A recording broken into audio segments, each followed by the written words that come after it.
Welcome back to another episode of the Real Health Podcast. Today, we're going to be touching on a subject matter that literally affects us all. It's what the Times Magazine said is a silent killer.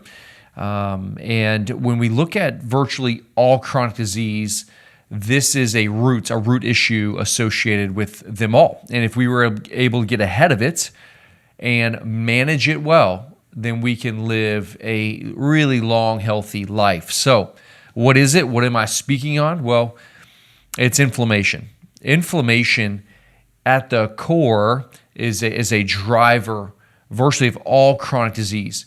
And we see it in a lot of different ways in how it presents. Today, we're going to talk about not the inflammation associated with like an injury, right? You sprain your ankle, it swells up, that's inflammation. But we're going to talk about chronic, low-grade inflammation that perpetuates disease in our body, right? So when we look at chronic conditions, we have a hidden common thread, and that is inflammation. It can be associated with headaches and migraines and joint pain, but it's also associated with heart disease and cancer, different digestive disorders. So inflammation is a major problem in our society today. And so today we're going to talk about how inflammation silently sabotages your health and the 4 key areas. So we're going to talk about 4 key areas you can control: diet, stress, sleep, and supplementation. Diet, stress, sleep, and supplementation. So let's go ahead. Let's dive into it. Let's talk about it. So when we look at inflammation, it is the body's natural healing process. But when it becomes chronic in low grade, it actually starts to damage tissue. It's silent because inflammation doesn't necessarily cause pain, but we start to see its effects in organ systems, and that can obviously drive disease. For instance, diabetes is associated with inflammation. Brain fog is associated with inflammation. Cardiovascular disease and high blood pressure is associated with inflammation. And maybe it's just that chronic tendinitis that you have that's been nagging for 6-12 months. Why is it not getting better? Why is it not going away? And inflammation could be a primary driver. So let's talk about the first pathway and solution, and that's diet. Diet plays a huge role in inflammation. When we look at the primary drivers of inflammation, it's going to come down to processed foods. So there's a difference between man-made and God-made foods, right? God-made foods are plants and animals. Man-made foods are manufactured in a facility. So processed foods, sugar, seed oils. Processed foods, sugar, and seed oils are the big 3 when it comes to drivers of inflammation. These guys, if you remove them, will set your body up for success and healing and can make a dramatic change in your overall health. So what's the nutrition plan that we subscribe to, that we recommend to our patients? Well, that's an anti-inflammatory diet. What does that actually look like? What does that look like on menu? Well, one is it doesn't have processed foods, sugar, and inflammation. Processed foods, sugar, and seed oils. And instead, it's full of whole foods, quality protein. And so when we look at a menu item, for instance, it's going to be some type of grass-fed beef or cold water wild-caught fish.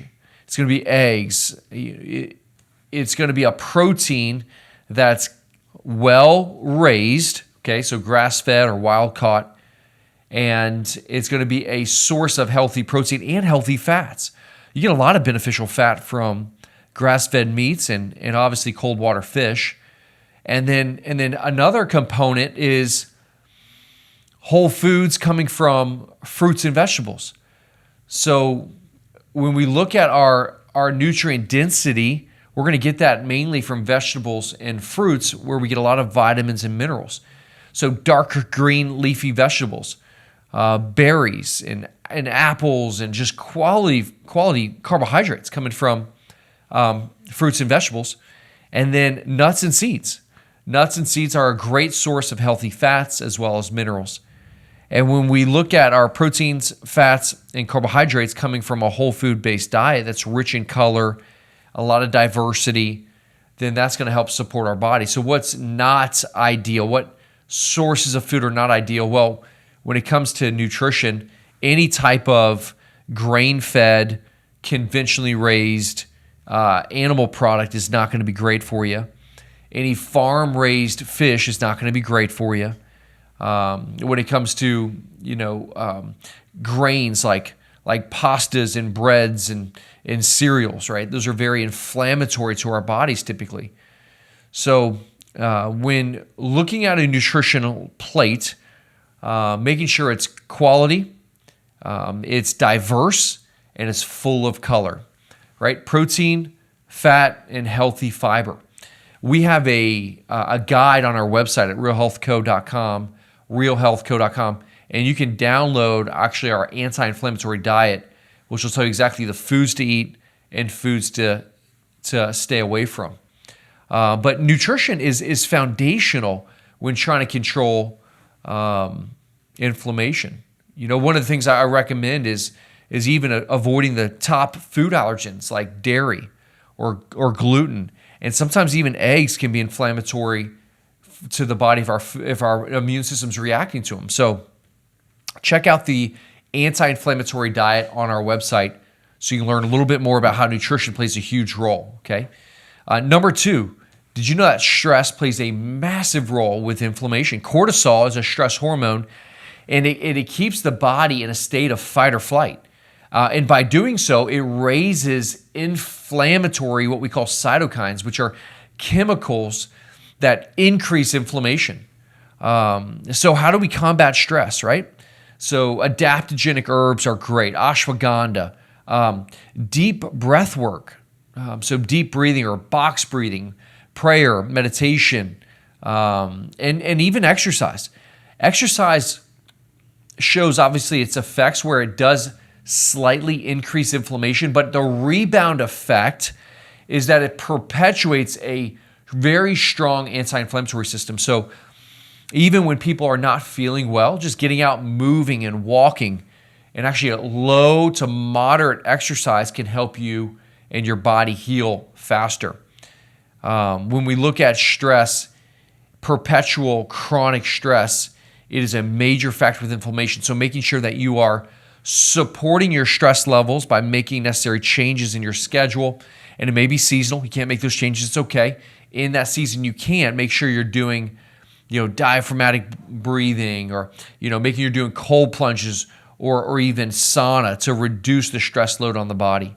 And number 3, another way to combat stress, but it's very important with inflammation, is sleep. We need, in this season, 7 to 8 hours of sleep. There is the research that shows that when you don't sleep, you increase your inflammation levels. There's a very specific inflammatory marker we call interleukin-6, IL-6, that increases actually when you don't sleep well. And if you chronically deprive yourself of sleep, it directly increases your blood sugar levels. And then when blood sugar levels increase, obviously what does it do? It increases inflammation, increases cortisol levels. So making sure that we are reducing inflammation by getting a maximum of sleep, 7 to 8 hours a night in a cool, dark room, is important to get you into that deep, restorative sleep cycle. You have to emphasize work and rest, and the rest or reset happens at night. This is when we get that restorative sleep. What are some supplements? So number 4, the 4th pillar, what are some supplements that help with inflammation? Well, there's one of my favorites, which is curcumin or curcuminoids or turmeric. Turmeric, curcuminoids are very strong in reducing inflammation. Specifically, it's called a COX-2 inhibitor. And COX-2 is a type of, is an inflammatory marker or molecule that perpetuates chronic disease, especially within the cardiovascular system and even the brain. So curcumin and resveratrol, those 2 polyphenols, are fantastic at reducing inflammation. Magnesium. Magnesium is great because it supports our stress levels. helps cellular repair and turnover, and can obviously directly impact your inflammatory state. Fish oil, a couple thousand milligrams of fish oil a day, specifically omega-3 fatty acids, is a great way at reducing inflammation. If you want to reduce inflammation systemically, you want to get an omega-3 that's high in EPA. And if you want to reduce it neurologically, if you want to get that across the blood-brain barrier, making sure that your fish oil has high DHA levels is going to really help get that brain in terms of reducing that inflammation in the brain. Vitamin D has been shown to support the immune system, which then supports obviously your inflammatory system. And then there's foods like green tea. Green tea is a great anti-inflammatory. Sardines are great for inflammation levels. Or when we look at other potential beverages, any type of fermented food that's going to help improve our digestive system can also help not only build our immune system, but also reduce inflammation.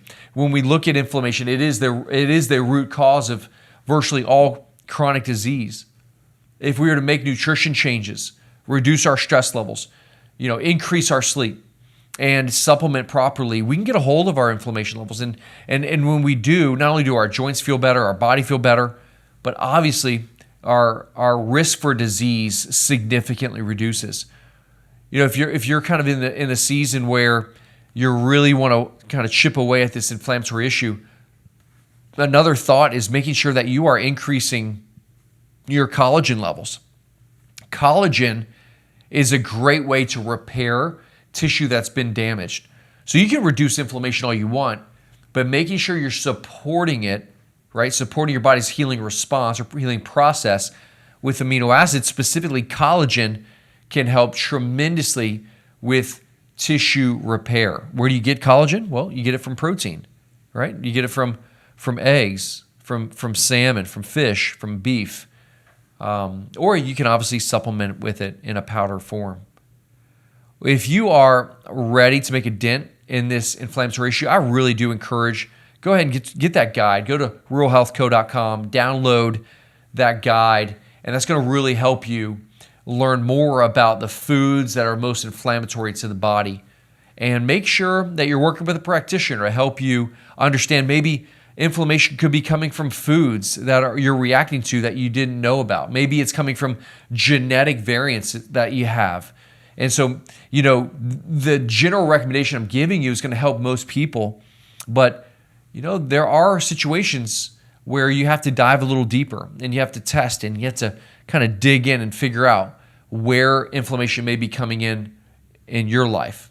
So when looking ahead, whether it's chronic pain, headaches, heart disease, or just preventing disease, getting a hold of inflammation can make a massive impact in your health, and not just short term, but long term. Let's get after it this week. Let's think about this week being intentional at reducing our inflammatory load through our nutrition, our stress, our sleep, and supplementation. As always, thanks for listening to another episode of the Real Health Podcast. Our passion is to add value to your healthcare journey. Anything that we do, we want to do it within a community to help as many people as possible. Thanks for listening to episodes of the Real Health Podcast. If you could subscribe, and you can share, it would help our mission to reach as many people with real health that produces real results for real people.